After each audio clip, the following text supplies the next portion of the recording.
नमस्कार बच्चों, आज दिनांक 21 जून 2025 दिन शनिवार के दिन आज विश्व अंतर्राष्ट्रीय योग दिवस है। इस दिन अपने स्कूल में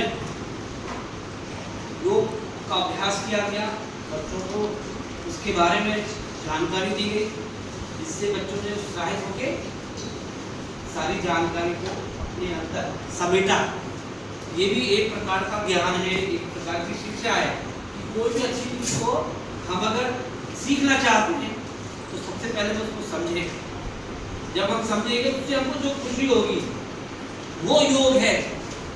कोई भी काम हो अगर हम उसको बहुत अच्छी तरह से करते हैं, सच्चे मन से करते हैं, समर्पित भाव से करते हैं, उससे जो हमको आंतरिक खुशी मिलती है।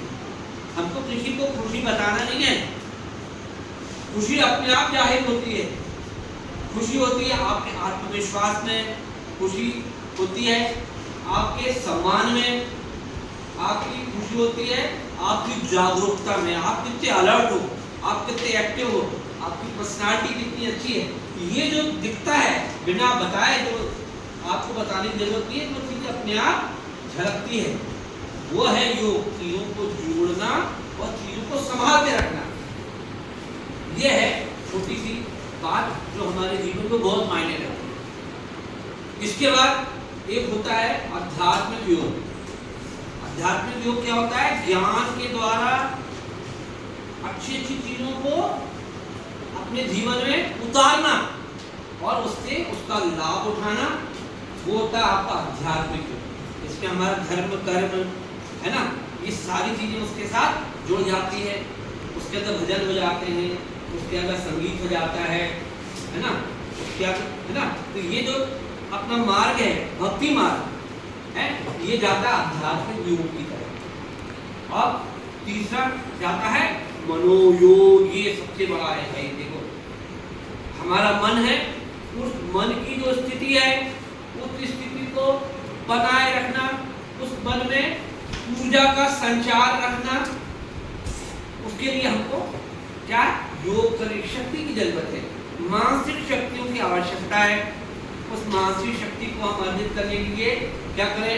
हमको थोड़ा सा तप करना पड़ेगा, हमें थोड़ा ब्रह्मचर्य का पालन करना पड़ेगा, नियम संयम धर्म के हिसाब से हमको जीवन जीना पड़ेगा।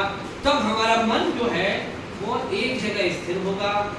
एक जगह जब स्थिर होगा तब हम जाके अपने मन को इकट्ठा करके उसको एक योग में समाहित करके तब हम दूसरे कामों में जब हम उसको उपयोग करेंगे तो हमको निश्चित रूप से सफलता मिलेगी और हम स्वस्थ रहेंगे और हम काबिल बनेंगे। देखो कितनी अच्छी बात हमने बातों बातों में आपको समझा दी, अपने विचारों से हमने आपको सिंचित किया ना। जैसे हम फूलों को, पौधों को सिंचित करते हैं पानी से, इसी तरह हम लोगों के जीवन को भी अपने विचारों से सिंचित करें, जिससे कि वो उसको समझ के वो खिल उठे। जब हम कोई चीज को सीख लेते हैं तो उससे हमको खुशी मिलती है, उससे हमारी जिज्ञासा पैदा होती है, तब ज्ञान की चीजें, समझदारी की चीजें हमारे पास आती है। तो हम उसको अपने दैनिक जीवन में इसका उपयोग करके हम अपनी बेहतर जिंदगी बना सकते हैं और हम दूसरों की मदद भी कर सकते हैं। जब हम सक्षम होंगे, हम काबिल होंगे, हम बलवान होंगे, तो हम क्या है, दूसरों की सेवा कर सकते हैं, तो उनका भी ध्यान रख सकते हैं। अब तुम लोग धीरे धीरे बड़े होंगे तो तुम्हें घर की जिम्मेदारी मिलेगी, तुमको घर के काम मिलेंगे, अपने मम्मी पापा की देखभाल करना पड़ेगी, अपने छोटे भाई बहन की देखभाल करना पड़ेगी और जीवन में हमको अपनी पढ़ाई के साथ साथ एक अच्छे रास्ते पे चलते हुए, पढ़ाई करते हुए हम बहुत अच्छे इंसान बने और बहुत बड़े आदमी बने, देखिए आदमी बने और एक अच्छा काम करें और इस देश की सेवा करें। हम एक अच्छा काम करके इस देश की सेवा कर सकते हैं। तो इस तरह से हमने आपको अपनी बातों से, अपने विचारों से परिचित कराया। वो भी एक प्रकार का योग है, अच्छी बातों को सुनना समझना, उसको रोज अभ्यास करना। तो ठीक है, एक छोटी सी हम शिक्षा पर कविता भी आपको सुना देते इस समय, है ना? ठीक है। नन्ना सा बीज बो दो तो वही पेड़ बन जाएगा, वही पेड़ बन जाएगा। छोटा सा तुम दीप जला दो, अंधकार मिट जाएगा, अंधकार मिट जाएगा। बिना रुके तुम चलते जाओ, बिना रुके तुम चलते जाओ, लक्ष्य तुम्हें मिल जाएगा, लक्ष्य तुम्हें मिल जाएगा।